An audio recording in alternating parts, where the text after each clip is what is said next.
This is the Morning Boot, daily tech news with the root access.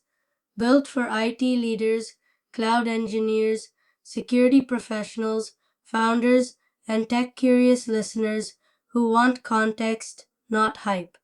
We cover what's happening in AI, cloud, security, and enterprise tech, and what it means for people running real systems. No fluff, just what shapes how we build, operate, secure, and scale.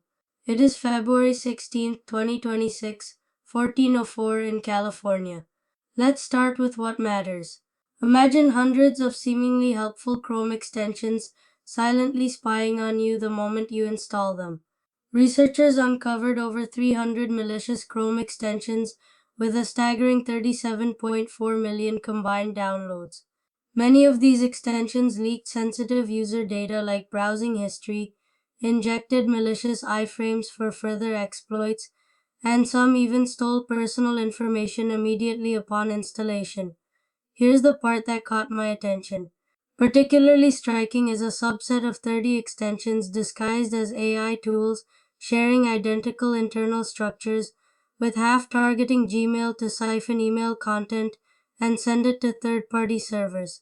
That trusted AI-themed extensions share backend infrastructure and aggressively steal email data is both counterintuitive and alarming. It illustrates how threat actors exploit trendy tech buzzwords to bolster legitimacy. This widespread extension compromise signals that browser add-ons remain a critical, often underestimated attack surface. For IT teams, unvetted extensions can open persistent backdoors right from the user's desktop, making traditional perimeter defenses less effective. Organizations should immediately audit installed extensions against known malicious lists, enforce strict allow listing policies, and monitor network traffic from browsers. Try simulating anomaly detection on browser network data to spot suspicious outbound connections. Real companies like financial institutions are already doing this, using security information and event management tools to flag unusual browser activity. Moving on. When your mobile operator's customer contact system leaks info on over 6 million people, the fallout ripples far beyond dropped calls. Odido, a major Dutch telco, disclosed a breach exposing names, contact details, bank account numbers, and ID info of roughly 6.2 million customers. Oddly, passwords and call or billing data were safe, yet attackers harvested enough personal info to enable phishing, impersonation, and fake invoice scams. This shows how attackers can capitalize on customer service systems, often less hardened than core networks, to grab personally identifiable information that fuels follow-up fraud. Despite no password or billing data theft, the exposed fields still pose a severe risk for identity fraud, underscoring how partial breaches can yield outsized damage. Enterprises must recognize that security extends beyond core IT systems into customer-facing platforms handling sensitive data. IT security leaders should strengthen access controls and monitoring on CRM and contact center systems, not just the usual network perimeter. Conduct penetration tests or audits specifically targeting support and contact databases, and practice tailored incident response plans for these systems. Think of it this way.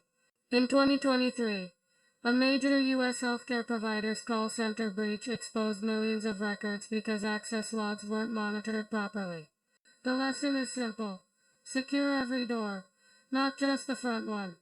And finally, imagine if the database holding every American's social security numbers was copied insecurely to the cloud, putting 300 million people at risk. A whistleblower alleges that a federal tech team cloned the master social security database into a poorly governed cloud environment. This potential exposure enables long-term identity fraud of an unprecedented scale, prompting lawmakers to call for criminal investigations. Although officials claim core systems are secure, the fact this data was mishandled in a cloud setting reveals persistent governance and security gaps in managing highly sensitive national data.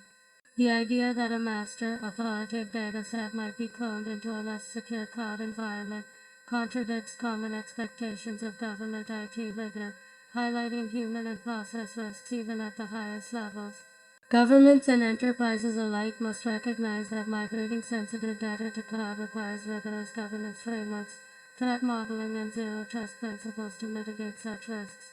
Cloud engineers and IT leaders should treat the security of cloud clones or backups as seriously as live systems, implementing strict access controls, encryption, and continuous audits. Experiment with end-to-end encryption for cloud-based sensitive data and map identity data flows within your infrastructure to identify weak points.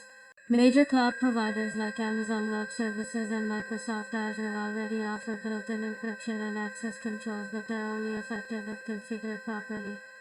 That's it for today's Morning Boot. Thanks for listening.